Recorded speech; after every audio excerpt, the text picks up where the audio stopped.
always get questions on the camera calibration panel here inside of Lightroom, so I thought I'd take a moment to kind of do a quick tutorial on something that I do inside of this panel all the time, because I don't use the panel, I don't use all the sliders in the panel, but there is one thing that I tend to use a lot, quite a bit when it comes to my photos here. So I want to take the time to address that, mainly because it's a question I got quite a bit on some Lightroom seminars that I taught recently. In fact, that brings up a perfect point. You know what that point is? I'm taking the Lightroom 4 tour on the road again. I've just got back from 3 cities, Chicago, Minneapolis, and LA.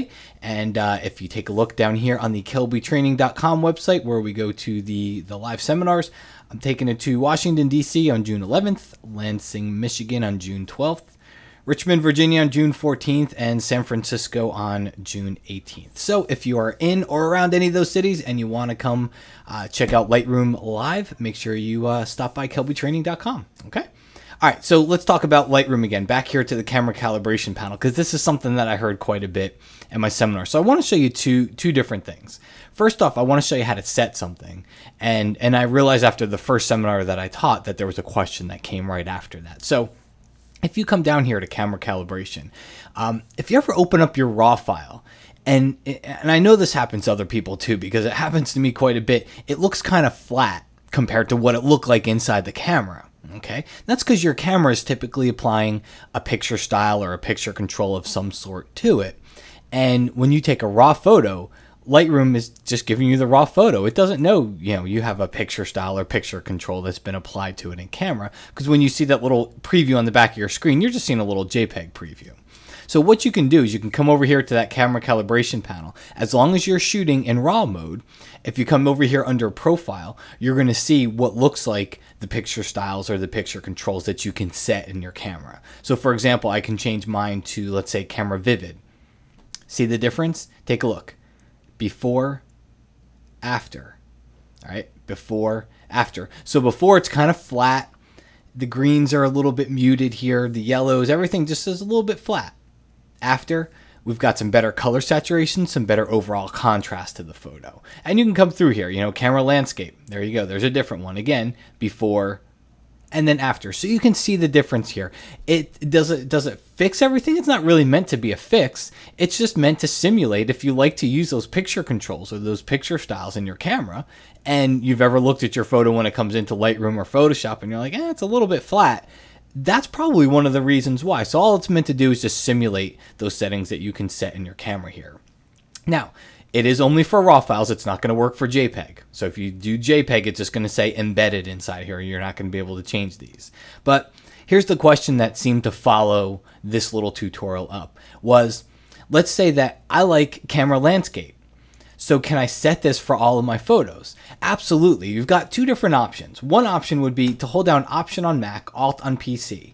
If you come down here and you click on Set Default, click on that button and it says it'll change the default settings used by Lightroom for the following properties. And this was taken with a Nikon D3S. So it's going to change the defaults that whenever Lightroom brings in a photo taken with this camera, it's going to change the defaults to always make it camera landscape. And that's why you'll want to make sure you hit reset first.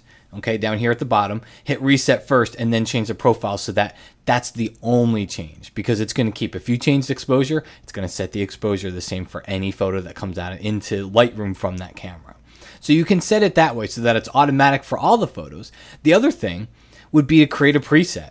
Just come over here to the presets panel, click the little plus icon, check none, and then turn on calibration, so that every time it's going to create, and call it, camera landscape, give it a descriptive name, so that way when you import photos into Lightroom later, you can choose that preset. If you come down here and you go to the import menu, one of the things that you'll see on the right hand side is apply during import, and you can go under develop settings and you can choose that preset that you created over inside of the develop module. So that way I can create a preset for, let's say, landscape, and I can create one for vivid, and I can create one for portrait. And that way, rather than doing the whole default thing, which I showed you down here, that way, if I do a portrait shoot, I can choose my preset for portraits, which, by the way, I know it sounds silly. It's like, duh, but the portrait one actually works really well for portraits. But but I can come in here and I can choose it based on the type of photos that I happen to be importing into Lightroom, rather than using this whole default setting, which is going to set the profile the same exact way for all the photos that come in from that camera. Okay, so just check it out down here, camera calibration panel. Most cameras are supported. So if you're shooting in RAW, you should see a list here. Your list is not going to always be the same as mine because it is camera specific. So Nikons are going to be different than Canons, are going to be different from whatever else is out there. If you're shooting RAW and you just see embedded in here, it just means your camera's not supported. If you do a search online, sometimes you'll find some other third parties that might create some profiles for you over here. And then again, if you're shooting JPEG, all you're going to see is the word embedded in there. You're not going to be able to choose the different options under there. Okay, folks, hope you enjoy the video. My name is Matt Kloskowski, and I'll talk to you again very soon.